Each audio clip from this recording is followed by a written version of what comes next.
ਅਹਿਮਦ ਫਰਾਜ਼ ਸਾਹਿਬ ਇੱਕ ਮਹਿਫਿਲ ਵਿੱਚ ਮੌਜੂਦ ਸਨ ਜਿਸ ਵਿੱਚ ਇਹ ਦਿੱਗਜ ਕਲਾਕਾਰ ਵੀ ਸਨ।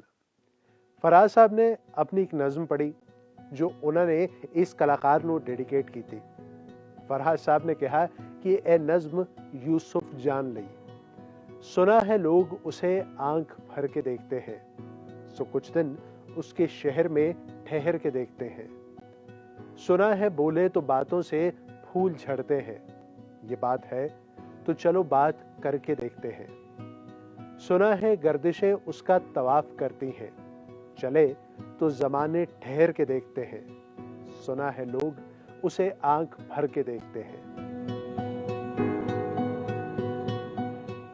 कई जमाने कई दौर आए चले गए, पर लोग आज भी उससे मोहब्बत, उससे इखलाक, उससे एहतराम नाल इन्हां दी अदाकारी नूं, इन्हां दी शख्सियत नूं वेखदे ने।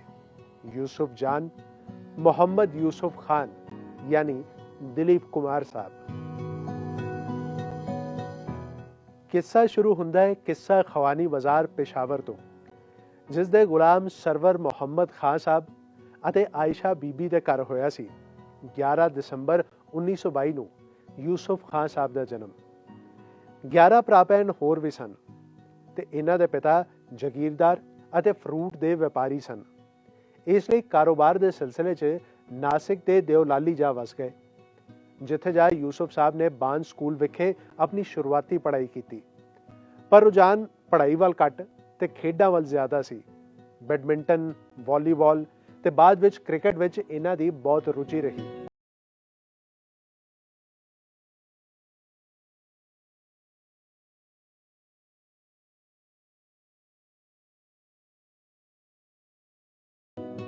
ਉਮਰ 18-19 ਸਾਲ ਦੀ ਹੋਵੇਗੀ ਕਿ ਅੱਬਾ ਨਾਲ ਕਿਸੇ ਗੱਲ ਤੇ ਬਹਿਸ ਹੋ ਗਈ। ਘਰ ਛੱਡ ਕੇ ਪੂਨਾ ਚਲੇ ਗਏ, ਜਿੱਥੇ ਜਾ ਕੇ ਇੱਕ ਪਾਰਸੀ ਕਪਲ ਦੇ ਸਹਿਯੋਗ ਨਾਲ ਅਤੇ ਇਹਨਾਂ ਨੂੰ ਅੰਗਰੇਜ਼ੀ ਬੋਲਣੀ ਤੇ ਲਿਖਣੀ ਵੀ ਬੜੀ ਚੰਗੀ ਆਉਂਦੀ ਸੀ।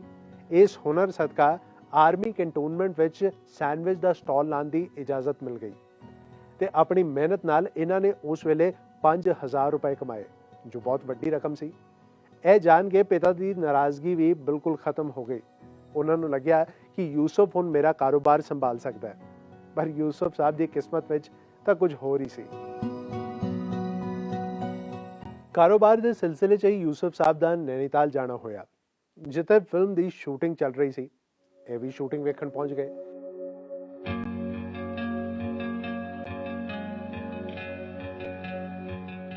ਤੇ ਇਹਨਾਂ ਉੱਤੇ ਨਜ਼ਰ ਪਈ ਉਸ ਵੇਲੇ ਦੀ ਨਾਮਚੀਨ ਕਲਾਕਾਰ ਅਤੇ ਬੰਬੇ ਟਾਕੀਜ਼ ਦੀ ਮਾਲਕਨ ਦੇਵਿਕਾ ਰਾਣੀ ਦੀ। ਉਹ ਇਹਨਾਂ ਦੀ ਪਰਸਨੈਲਿਟੀ ਤੋਂ ਕਾਫੀ ਇੰਪ੍ਰੈਸ ਹੋ ਗਈ ਤੇ ਬੰਬਈ ਆਉਣ ਦਾ ਸੱਦਾ ਦਿੱਤਾ। ਪਰ ਫਿਲਮੀ ਦੁਨੀਆ ਤੋਂ ਅਣਜਾਣ ਦਲੀਪ ਸਾਹਿਬ ਨੇ ਇਸ ਗੱਲ ਉੱਤੇ ਬਹੁਤੀ ਤਵੱਜੋ ਨਹੀਂ ਦਿੱਤੀ। ਫਿਰ ਬੰਬਈ ਜਦ ਆਏ ਤਾਂ ਉਦੋਂ ਚਰਚਗੇਟ ਸਟੇਸ਼ਨ ਤੇ ਇਹਨਾਂ ਦੀ ਮੁਲਾਕਾਤ ਹੋਈ ਡਾਕਟਰ ਮਸਾਨੀ ਨਾਲ। ਉਹ ਇਤਫਾਕਨ ਦੇਵਿਕਾ ਰਾਣੀ ਦੇ ਪਤੀ ਹਿਮਾਂਸ਼ੂ ਰॉय ਦੇ ਪਰਸਨਲ ਫਿਜ਼ੀਸ਼ੀਅਨ ਸਨ। ਉਹਨਾਂ ਨੇ ਵੀ ਇਸ ਨੌਜਵਾਨ ਨੂੰ ਐਕਟਰ ਬਣਨ ਦੀ ਸਲਾਹ ਦਿੱਤੀ। ਇਸ ਵਾਰ ਦਲੀਪ ਸਾਹਿਬ ਨੇ ਗੱਲ ਨੂੰ ਸੀਰੀਅਸਲੀ ਲਿਆ। ਬੰਬੇ ਟਾਕੀਜ਼ ਗਏ ਤੇ ਉੱਥੋਂ ਦੇ ਸਕ੍ਰਿਪਟਿੰਗ ਤੇ ਸਟੋਰੀ ਡਿਪਾਰਟਮੈਂਟ ਵਿੱਚ 1250 ਰੁਪਏ ਤੇ ਇਹਨਾਂ ਨੂੰ ਨੌਕਰੀ ਮਿਲ ਗਈ।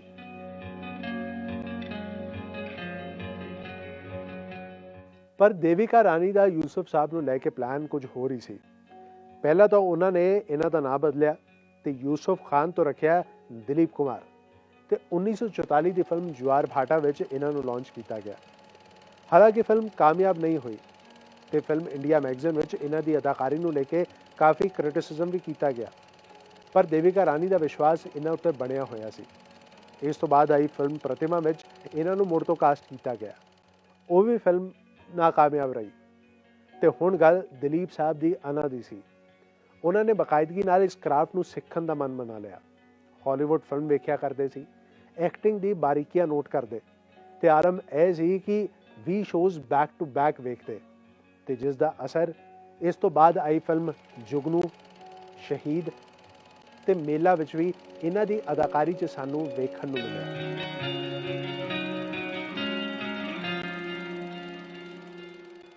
ਹਾਲਾਂਕਿ ਮਕਬੂਲੀਅਤ ਇਹਨਾਂ ਨੂੰ ਮਿਲੀ ਉਸ ਫਿਲਮ ਤੋਂ ਜੋ ਹਿੰਦੀ ਸਿਨੇਮਾ ਦੀ ਪਹਿਲੀ ਮਲਟੀ ਸਟਾਰਰ ਅਤੇ ਲਵ ਟ੍ਰਾਇੰਗਲ ਬੇਸਡ ਰੋਮਾਂਟਿਕ ਫਿਲਮ ਸੀ। ਉਹ ਫਿਲਮ ਦਾ ਨਾਂ ਸੀ ਅੰਦਾਜ਼, ਜਿਸ ਵਿੱਚ ਰਾਜ ਕਪੂਰ ਸਾਹਿਬ, ਦਿਲੀਪ ਕੁਮਾਰ ਸਾਹਿਬ ਅਤੇ ਨਰਗਿਸ ਜੀ ਨੂੰ ਕੰਮ ਕਰਦਿਆਂ ਵੇਖਿਆ ਗਿਆ। ਇਹ ਫਿਲਮ ਬਲੌਕਬਸਟਰ ਤੇ ਟ੍ਰੈਂਡ ਸੈਟਰ ਸਾਬਿਤ ਹੋਈ। ਹਾਲਾਂਕਿ ਇਸ ਫਿਲਮ ਦੇ ਡਾਇਰੈਕਟਰ ਮਹਿਬੂਬ ਖਾਨ ਨੇ ਜਦ ਪਹਿਲੇ ਦਿਲੀਪ ਸਾਹਿਬ ਦੀ ਫਿਲਮ ਮਿਲਨ ਵੇਖੀ ਸੀ ਤਾਂ ਉਹਨਾਂ ਨੂੰ ਕਾਫੀ ਕ੍ਰਿਟਿਸਾਈਜ਼ ਕੀਤਾ ਸੀ, ਪਰ ਬਾਅਦ ਵਿੱਚ ਉਹਨਾਂ ਦੀ ਅਦਾਕਾਰੀ 'ਚ ਆਇਆ ਨਿਖਾਰ ਵੇਖ, ਉਹਨਾਂ ਦੀ ਮਿਹਨਤ ਵੇਖ ਇਸ ਫਿਲਮ ਲਈ ਉਹਨਾਂ ਨੂੰ ਕਾਸਟ ਕੀਤਾ। ਤੇ ਇੱਥੇ ਖਾਸ ਜ਼ਿਕਰ ਵੀ ਕਰਨਾ ਚਾਹਾਂਗਾ ਰਾਜ ਕਪੂਰ ਸਾਹਿਬ ਅਤੇ ਦਿਲੀਪ ਕੁਮਾਰ ਸਾਹਿਬ ਦੀ ਦੋਸਤੀ ਦਾ। ਇਹ ਦੋਸਤੀ ਬਚਪਨ ਤੋਂ ਚੱਲਦੀ ਆ ਰਹੀ ਸੀ। ਦੋਵਾਂ ਦਾ ਘਰ ਪੇਸ਼ਾਵਰ ਵਿਖੇ ਲਾਗੇ ਲਾਗੇ ਸੀ ਤੇ ਜਦ ਫਿਲਮ ਇੰਡਸਟਰੀ ਵਿੱਚ ਆਏ ਤਾਂ ਦਿਲੀਪ ਸਾਹਿਬ ਨੇ ਜਿਸ ਫਿਲਮ ਵਿੱਚ ਬਤੌਰ ਐਕਟਰ ਕੰਮ ਕੀਤਾ ਸੀ, ਉਸੇ ਫਿਲਮ ਤੋਂ ਰਾਜ ਕਪੂਰ ਸਾਹਿਬ ਨੇ ਬਤੌਰ ਅਸਿਸਟੈਂਟ ਡਾਇਰੈਕਟਰ ਆਪਣੀ ਸ਼ੁਰੂਆਤ ਕੀਤੀ ਸੀ। ਦੋਵਾਂ ਵਿੱਚ ਇੱਕ ਦੂਜੇ ਦੇ ਕੰਮ ਨੂੰ ਲੈ ਕੇ ਜਿੱਥੇ ਮਿਊਚੁਅਲ ਰਿਸਪੈਕਟ ਸੀ, ਉੱਥੇ ਹੈਲਦੀ ਕੰਪੀਟੀਸ਼ਨ ਵੀ ਸੀ।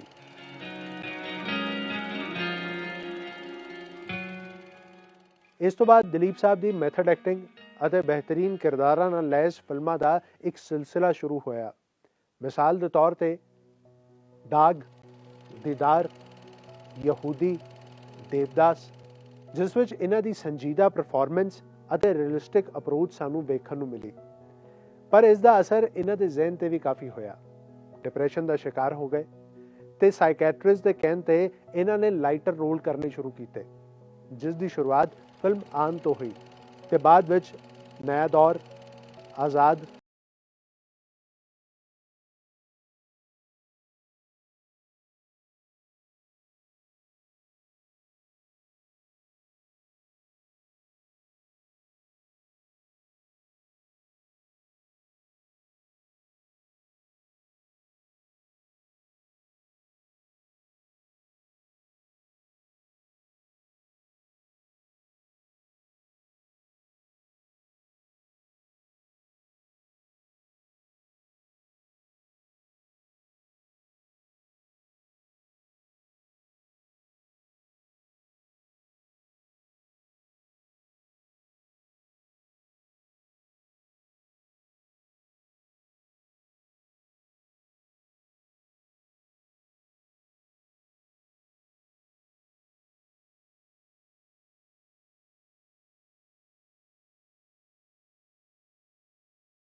ਲੀਡਰ, ਰਾਮ ਔਰ ਸ਼ਾਮ ਦੇ ਜ਼ਰੀਏ।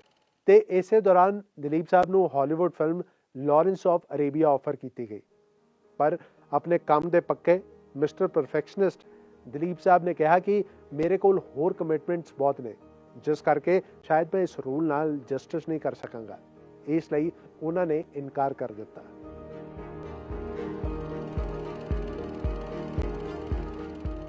उन्नीस सौ 76 ਤੋਂ 1981 ਤੱਕ ਦਿਲੀਪ ਸਾਹਿਬ ਨੇ ਫਿਲਮਾਂ ਤੋਂ ਬ੍ਰੇਕ ਲੈ ਲਿਆ ਤੇ ਫਿਰ ਜਦ ਵਾਪਸੀ ਕੀਤੀ ਤਾਂ ਇਵੇਂ ਲੱਗਿਆ ਕਿ ਹਿੰਦੀ ਸਿਨੇਮਾ ਦੇ ਵਿੱਚ ਕ੍ਰਾਂਤੀ ਆ ਗਈ ਹੈ ਤੇ ਫਿਲਮ ਵੀ ਸੀ ਕ੍ਰਾਂਤੀ, ਜਿਸ ਤੋਂ ਬਾਅਦ ਇਹਨਾਂ ਦੀ ਐਸੋਸੀਏਸ਼ਨ ਬਣੀ ਸੁਭਾਸ਼ ਘਈ ਸਾਹਿਬ ਨਾਲ ਫਿਲਮ ਵਿਧਾਤਾ ਦੇ ਜ਼ਰੀਏ ਤੇ ਇਹ ਸਿਲਸਿਲਾ ਫਿਰ ਕਰਮਾ ਤੇ ਸੌਦਾਗਰ ਤੱਕ ਜਾਰੀ ਰਿਹਾ। ਫਿਲਮ ਕਰਮਾ ਦੇ ਵਿੱਚ ਜਿੱਥੇ ਇਹਨਾਂ ਨੇ ਪਹਿਲੀ ਵਾਰ ਨੂਤਨ ਜੀ ਨਾਲ ਕੰਮ ਕੀਤਾ, ਉੱਥੇ ਫਿਲਮ ਸੌਦਾਗਰ ਦੇ ਵਿੱਚ 1959 ਦੀ ਫਿਲਮ ਪੈਗਾਮ ਦੇ ਕਈ ਵਰਿਆਂ ਬਾਅਦ ਇਹ ਰਾਜਕੁਮਾਰ ਸਾਹਿਬ ਦੇ ਨਾਲ ਨਜ਼ਰ ਆਏ।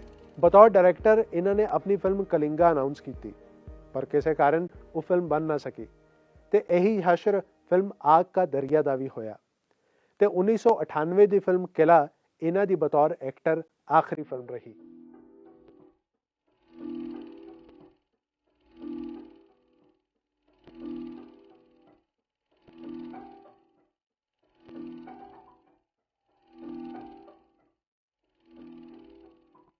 ਅਦਾਕਾਰੀ ਅੱਖਾਂ ਨਾਲ ਕਿਵੇਂ ਹੁੰਦੀ, ਇਸ ਵਿੱਚ ਮਹਾਰਤ ਹਾਸਲ ਸੀ ਦਿਲੀਪ ਸਾਹਿਬ ਨੂੰ।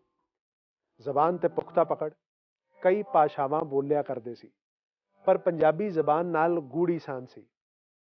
ਜਦ ਇਸ਼ਕ ਕੀਤਾ ਮਧੂਬਾਲਾ ਜੀ ਨਾਲ ਤਾਂ ਸਾਰੀਆਂ ਹੱਦਾਂ ਪਾਰ ਕਰਤੀਆਂ, ਪਰ ਇਹ ਇਸ਼ਕ ਵੀ ਬਸ ਇੱਕ ਦਾਸਤਾ ਬਣ ਕੇ ਰਹਿ ਗਿਆ। ਤੇ ਫਿਰ ਇਹਨਾਂ ਦੀ ਜ਼ਿੰਦਗੀ ਵਿੱਚ ਆਈ ਇਹਨਾਂ ਤੋਂ 22 ਸਾਲ ਛੋਟੀ ਸਾਇਰਾ ਬਾਨੋ ਜੀ, ਜੋ ਬਚਪਨ ਤੋਂ ਇਹਨਾਂ ਦੀ ਮੁਰੀਦ ਸਨ ਤੇ ਨਿੱਕੀ ਉਮਰੇ ਹੀ ਉਹਨਾਂ ਨੇ ਫੈਸਲਾ ਕਰ ਲਿਆ ਸੀ ਕਿ ਵਿਆਹ ਕਰਾਉਣਾ ਹੈ ਤੇ ਦਿਲੀਪ ਸਾਹਿਬ ਨਾਲ ਕਰਾਉਣਾ ਹੈ, ਜਿਸ ਨੂੰ ਹਕੀਕਤ ਦਾ ਰੂਪ ਮਿਲਿਆ 1966 ਵਿੱਚ।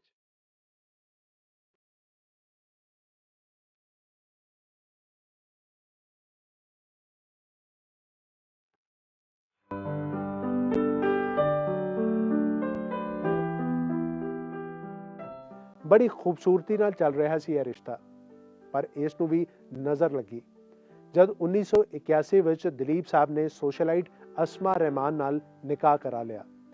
ਪਰ ਇਹ ਰਿਸ਼ਤਾ ਵੀ ਛੇਤੀ ਦਮ ਤੋੜ ਗਿਆ ਤੇ ਮੁੜ ਤੋਂ ਇਹਨਾਂ ਦੀ ਜ਼ਿੰਦਗੀ ਦੇ ਵਿੱਚ ਵਾਪਸ ਆਈ ਸਾਇਰਾ ਬਾਨੋ ਜੀ, ਜਿਨ੍ਹਾਂ ਨੇ ਬੜੀ ਸ਼ਿੱਦਤ ਨਾਲ, ਬੜੀ ਮੁਹੱਬਤ ਨਾਲ ਇਹਨਾਂ ਦਾ ਧਿਆਨ ਰੱਖਿਆ, ਇਹਨਾਂ ਨੂੰ ਪਿਆਰ ਕੀਤਾ। ਉਹ ਕਹਿੰਦੇ ਨੇ ਨਾ ਕਿ go for purpose not target of life, ਯਾਨੀ ਕਿ ਜ਼ਿੰਦਗੀ ਵਿੱਚ ਮੁਕਾਮ ਨਹੀਂ, ਜ਼ਿੰਦਗੀ ਦਾ ਮਕਸਦ ਮਾਇਨੇ ਰੱਖਦਾ ਹੈ। ਤੇ ਇੱਕ ਮਕਸਦ ਭਰੀ ਭਰਪੂਰ ਜ਼ਿੰਦਗੀ ਦਾ ਨਾਮ ਹੈ ਦਲੀਪ ਕੁਮਾਰ ਸਾਹਿਬ। Subscribe PDC Punjabi and press the bell icon to never miss an update. Download ਕਰੋ PDC Play app ਤੇ ਸੁਣੋ ਲਾਈਵ ਗੁਰਬਾਣੀ, ਨਾਲ ਹੀ ਵੇਖੋ ਪੰਜਾਬੀ ਮੂਵੀਜ਼, ਗਾਣੇ ਤੇ ਸ਼ੋਜ਼।